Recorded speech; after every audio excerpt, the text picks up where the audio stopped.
Halo, salam damai sejahtera untuk kita semua dan salam kenal. Nama saya adalah Abdi Sabda Winedar. Saya adalah kader pendeta GKI yang sedang menjalani tahap perkenalan di GKI Samarudi. Saudara-saudara yang terkasih, dalam sapaan gembala pada hari ini, temanya adalah menjadi pemulih bagi sesama. Saudara-saudara yang terkasih, sebelum kita membaca dan merenungkan firman Tuhan, marilah kita bersatu di dalam doa. Mari kita berdoa.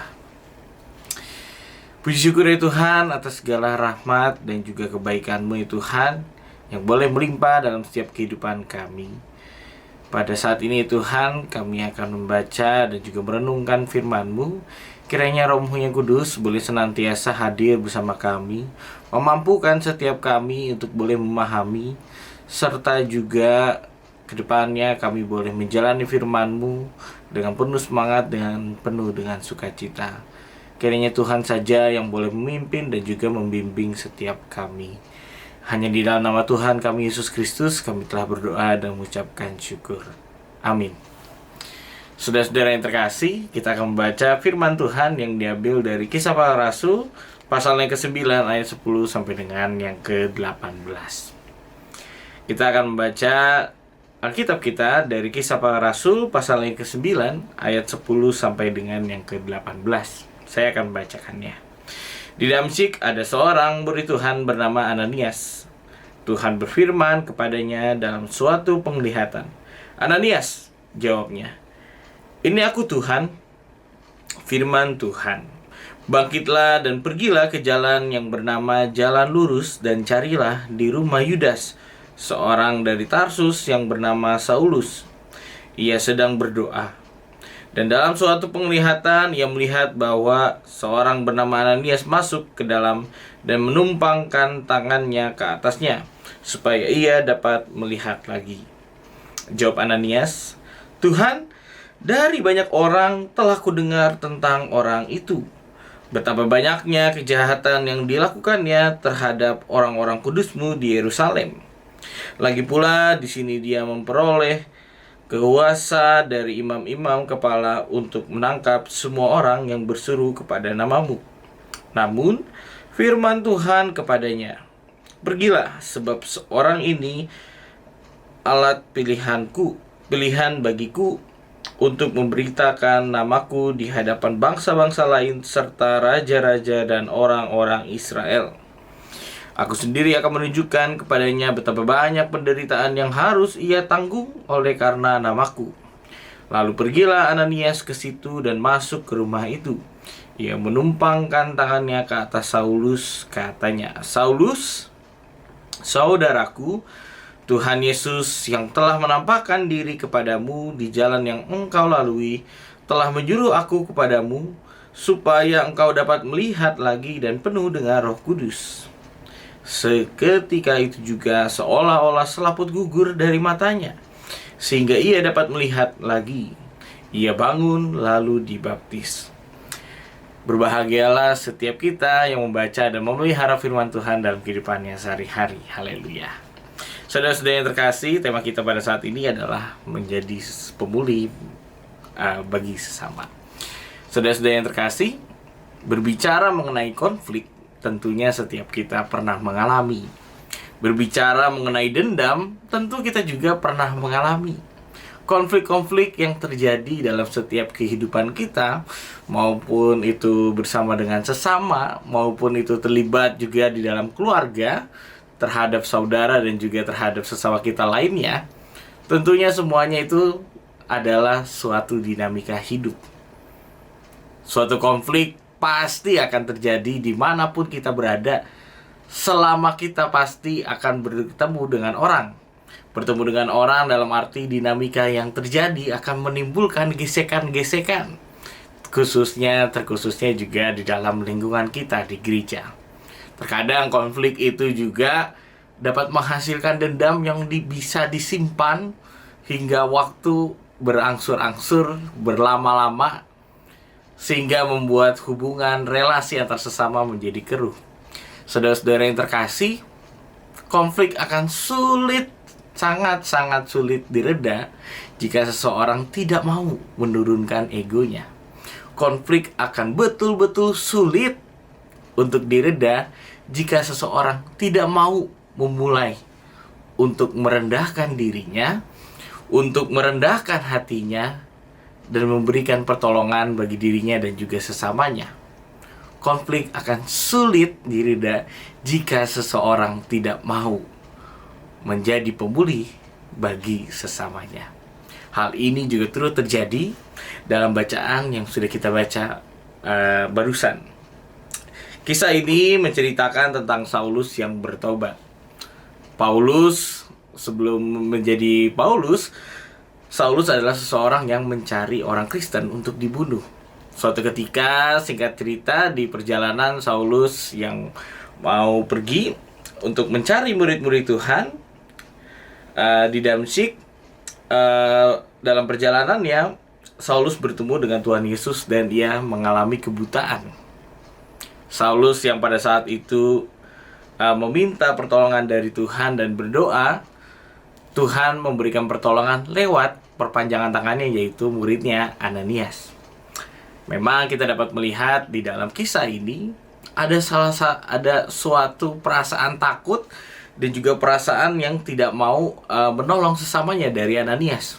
Karena Ananias sangat tahu bahwa Saulus adalah orang yang sangat-sangat jahat. Ananias tahu dari sebagian banyak orang, Ananias mengenal betul bahwa Saulus adalah orang yang tidak baik di hadapan Tuhan. Dia mencari orang Kristen, dia mau membunuh, dan dia juga mendapatkan pertolongan dari imam-imam besar supaya dia boleh menangkap dan juga membunuh orang Kristen pada saat itu. Namun saudara-saudara, Ananias yang memiliki rasa takut, mungkin juga rasa dendam, tapi Tuhan tetap kekeh dan juga gigih bahwa Tuhan mau menjadikan Paulus sebagai utusannya. Tuhan justru mau Ananias menyembuhkan Paulus supaya nantinya Saulus bisa merasakan apa yang dirasakan orang-orang Kristen pada saat itu. Karena Ananias mengetahui bahwa Tuhanlah yang mengutusnya, Ananias mengenal betul bahwa Tuhan memiliki rencana yang baik. Maka dari itu Ananias mau hadir, Ananias mau merendahkan egonya, Ananias mau datang ke tempat Saulus untuk menumpangkan tangannya dan berdoa baginya. Sehingga ketika Ananias mau hadir di dalam diri Saulus, Ananias betul-betul dapat menyembuhkannya lewat karunia yang datang daripada Tuhan. Saudara-saudara yang terkasih di dalam nama Tuhan, dari firman Tuhan pada saat ini, kita dapat melihat bahwa menjadi pemulih bagi sesama bukanlah hal yang sulit. Menjadi pemulih bagi sesama memang harus ada dorongan yang kuat yang datang dari diri sendiri. Bagaimana konflik itu betul pasti akan bisa direda jika seseorang mau untuk turun tangan langsung. Konflik akan mudah untuk direda jika seseorang mau dengan rendah hati memberikan dirinya untuk menjadi pemulih bagi sesama. Memang menjadi pemulih bagi sesama itu banyak sekali tantangannya. Menjadi pemulih bagi sesama bukanlah hal yang seperti membalikan telapak tangan. Namun saudara-saudara, kita dapat melihat bahwa Ananias sendiri juga mengalaminya. Saulus adalah orang yang jahat, mungkin dipandang sebelah mata oleh orang-orang Kristen pada saat itu. Saulus dipandang sebagai orang yang jahat karena mencari orang Kristen untuk dibunuh. Namun saudara-saudara yang terkasih, konflik dan juga dendam yang terjadi bisa direda karena Ananias mau menjadi pemulih bagi sesamanya. Itu semua karena perintah yang datang daripada Tuhan. Ananias menyadari bahwa Tuhan sendiri tidak mau bahwa konflik ini berlarut-larut. Ananias mengerti isi hati Tuhan bahwa Tuhan memiliki rencana yang terbaik. Tuhan memiliki rencana yang panjang ke depannya bagi diri Saulus. Sehingga Ananias mau menjadi pemulih supaya Saulus pun bisa bertobat. Sehingga saudara-saudara yang terkasih, Saulus di sini tidak hanya sembuh dari matanya yang buta, namun hati Paulus juga disembuhkan. Hati Paulus yang tadinya mungkin berisikan dengan dendam, hati Paulus yang mungkin tadi sebelumnya berisikan dengan rasa kesal yang mau mencari-cari orang Kristen, pada saat itu pula ketika Ananias menumpangkan tangannya, Ananias yang menjadi perpanjangan tangan Tuhan, betul-betul mau menjadi pemulih bagi sesamanya, Saulus pun tidak hanya sembuh dari fisiknya saja, namun Saulus bisa disembuhkan isi hatinya juga. Menjadi pemulih bagi sesama tidak hanya memulihkan rasa fisik saja dalam diri Ananias kepada Saulus, namun menjadi pemulih bagi sesama yang paling penting adalah memulihkan luka hati seseorang. Memulihkan luka hati bagi sesama. Saudara-saudara yang terkasih, setiap kita juga dipanggil untuk menjadi pemulih bagi sesama. Kita diajak untuk memulihkan segala konflik dan juga segala dendam yang terjadi terhadap sesama kita, terhadap anggota keluarga, terhadap rekan-rekan kita, dan juga lain-lainnya. Setiap kita diajak untuk boleh menjadi pembawa damai sejahtera dan kabar baik bagi sesama, layaknya Ananias yang mau menjadi perpanjangan tangan Tuhan untuk menyembuhkan Saulus. Amin. Saudara-saudara yang terkasih, marilah kita kembali bersatu di dalam doa. Tuhan yang maha baik, kami menyadari bahwa setiap kami pun dipanggil untuk menjadi pemulih bagi sesama kami.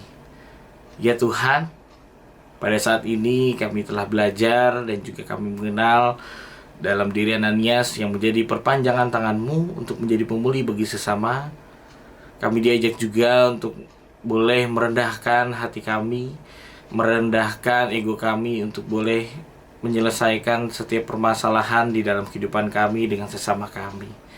Ya Tuhan, ajarlah setiap waktu ya Tuhan, ingatkanlah setiap waktu ya Tuhan, agar setiap kami mau merendahkan hati untuk boleh menjadi pemulih bagi sesama kami. Kami yakin dan percaya dalam setiap pergumulan dan permasalahan kami, Tuhan juga ikut turut memimpin dan juga menyertai kami. Kiranya kekuatan yang datang dari-Mu boleh menguatkan setiap kami, memampukan setiap kami untuk boleh menjalani firman-Mu di dalam kehidupan kami. Kami menyerahkan segala keluh kesah dan juga pergumulan kami hanya ke dalam tangan-Mu saja ya Tuhan. Kami mau berserah. Hanya di dalam nama Tuhan kami Yesus Kristus kami telah berdoa dan mengucapkan syukur. Amin. Selamat menjalani aktivitas. Tuhan memberkati.